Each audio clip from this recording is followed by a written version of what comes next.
In the top stories, Prime Minister of St. Kitts and Nevis urging residents and citizens not to panic. Trinidad and Tobago records first death from COVID-19, and U.S. Senate approves $2 trillion coronavirus rescue bill.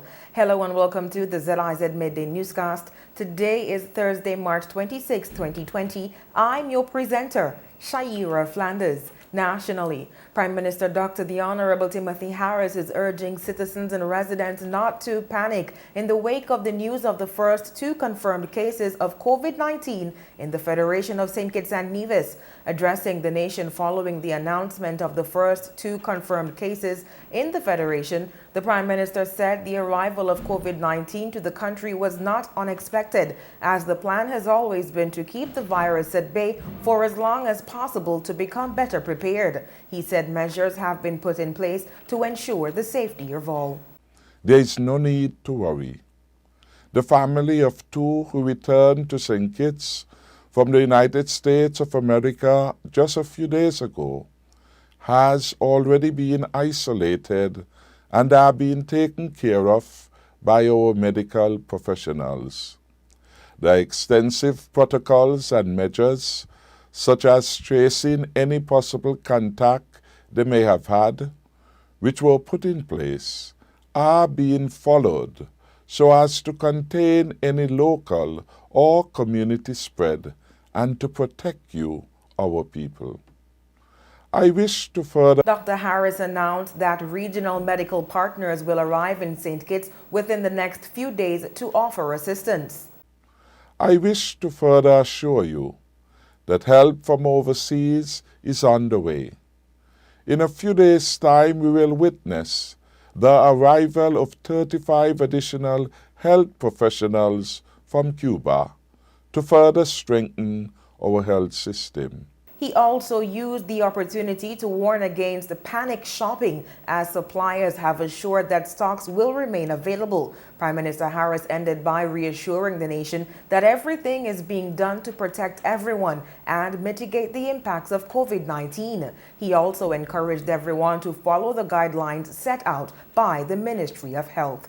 In other news, Chief Education Officer in the Ministry of Education, Dr. Debbie Isaac, has highlighted the importance of personal care for students who will be at home over the next few weeks due to early school closure to curtail the spread of the coronavirus in St. Kitts and Nevis. The Chief Education Officer shared words of advice for parents who she explained have an even greater role to play during this period. With respect to personal care, 1. Ensure your children wash their hands thoroughly and frequently. 2. Ensure children stay at home. 3. Have children maintain distance when interacting with others. 4. At this time, reduce towards eliminating all displays of affection, such as kissing, hugging, and holding of hands. Dr. Isaac also asked parents and guardians to closely monitor children's actions and encourage them to ensure that children engage in learning activities, partake in online educational programs, and complete all assignments given by their teachers. She reminded that all early childhood centers, as well as primary and secondary schools, will be on break until Friday, 17th April 2020, unless the National COVID-19 Task Force recommends further extension of that break. The St. Kitts, Nevis and Guyana National Bank has announced several measures to assist persons who have lost income as a result of the spread of the coronavirus. In a statement issued on Wednesday, the bank noted that they are suspending payments on loans and credit cards for 3 months for qualified persons.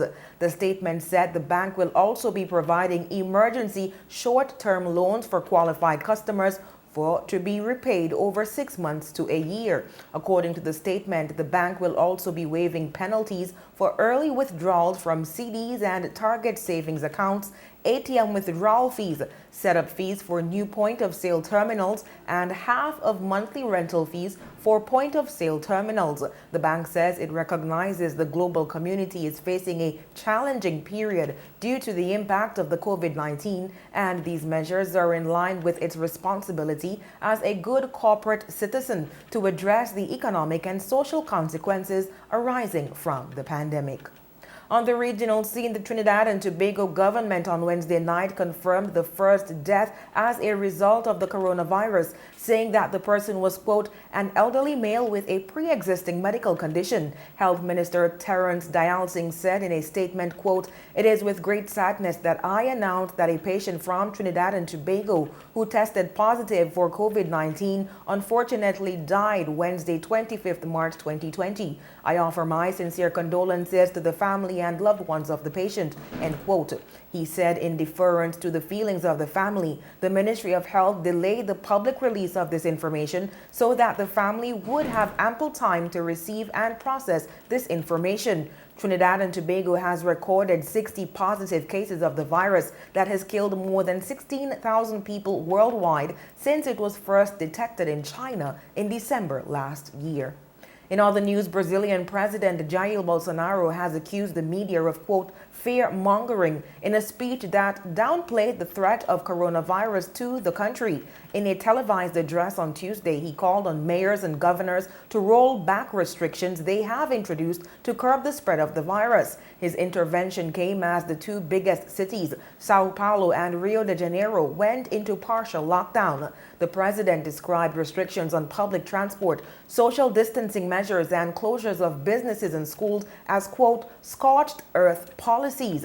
He said, quote, our lives have to go on. Jobs must be kept. We must, yes, get back to normal, in a speech that sparked protests across the country. He added that people aged 60 and over were at risk, but that most people, including himself, had nothing to fear. Brazil has reported 2,200 confirmed infections and 46 deaths. On the international scene, the United States Senate has approved a historic $2 trillion coronavirus rescue package to help bolster its economy badly hit by the coronavirus pandemic. Al Jazeera's Mike Hanna has more. After days of wrangling, the Senate votes on the bill. The political divide for once bridged as Democrats and Republicans support the package.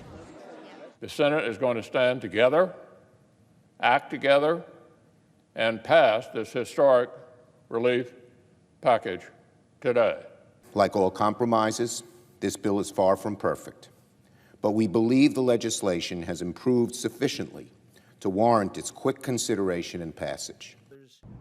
The Treasury Secretary was at the center of negotiations that led to the bill's passage. How do we make sure that American workers who needed to keep getting paid, this is no fault of their own, that businesses have been shut down. The president and vice president wanted to make sure those hardworking Americans got money, and this was the most efficient way of doing it. President Trump says he'll sign the bill as soon as possible, expressing the hope that it will speed up a return to normality and an easing of the shutdown, angrily claiming that some opponents are using the crisis to harm his election chances later this year. I think there are certain people that would like it not to open so quickly. I think there are certain people that would like it to do financially poorly because they think that would be very good as far as defeating me at the polls. The Democratic mayor of the city at the epicenter of the pandemic says New York needs a far greater slice of funds from the stimulus package, blaming the Republican Senate leader for the shortfall. So it should have been one of the easiest no-brainers in the world for the U.S. Senate to include real money for New York City and New York State in this stimulus bill, and yet it didn't happen. New York City only gets $1.3 billion from this package. That is a drop in the bucket. And both mayor and governor are seeking the support of fellow Democrats in Congress. Greater funds for New York State and City is likely to be just one of the amendments that will be demanded when the bill goes to the House of Representatives for a vote. And while the Senate's job is now done, another standoff is looming that could further delay the stimulus bill going to the White House for signature. Mike Hanna, Al Jazeera, Washington. The alleged operator of secret sex abuse chat rooms says he, quote, lived the life of a devil as he was paraded outside a South Korean court. Here's more in this report. An eagerly awaited moment in South Korea, police revealing the identity of the main suspect in an online so-called sextortion ring. Jo Joo-bin is suspected of forcing women and children to film themselves carrying out sex acts that sometimes involved rape and violence. 저에게 피해를 입은 모든 분들께 I apologize to everyone who has suffered because of me. Thank you for ending the life of a demon that I could not stop. He allegedly blackmailed them by using private information received from government workers and went on to sell his victims videos in secret chat rooms on the messaging app Telegram. In a rare move, the South Korean government named the 24-year-old main suspect, nicknamed Doctor, after a record 5 million people signed petitions urging police to investigate him and others. Chose one of 124 suspected of abuse, threats and coercion, as well as violating laws on child protection, privacy and sexual abuse. President Moon says these were cruel acts, destroying the lives of people. He acknowledges the fact that millions petitioned to punish the perpetrators, and our citizens, especially women, demand an end to such digital sex crimes. 74 people, including underage girls, are suspected to have been exploited, including being forced to cut the word slave on their bodies.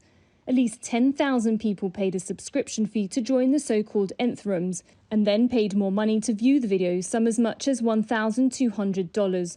Investigators say they believe as many as 250,000 entered one of the chat rooms at some point. South Korea has seen a rise in the number of digital sex crimes. In 2018, mass protests by women demanded a government crackdown on online grooming, especially of children. And demonstrators demanded action on the spread of intimate photos and videos secretly filmed in public toilets and other areas. The Justice Ministry issued an apology over what it described as a years-long failure by the legal system to properly respond to the crimes. Victims say they believe there are many more like them too afraid to come forward. Activists say this case must be a turning point in the protection of women. Sara Khairat, Al Jazeera. And now for the weather. Present weather is cloudy with scattered showers. A light breeze of 6 miles per hour is blowing from the east to northeast. Today's temperature will peak at 75 degrees Fahrenheit. Expect partly sunny skies today with a 50% or a moderate chance of showers. Sunset today will be at 6:23 p.m. and the sun is expected to rise tomorrow at 6:09 a.m. And that brings us to the end of the ZIZ Midday Newscast. Thank you so much for tuning in. I am your presenter, Shaira Flanders. Have a good one.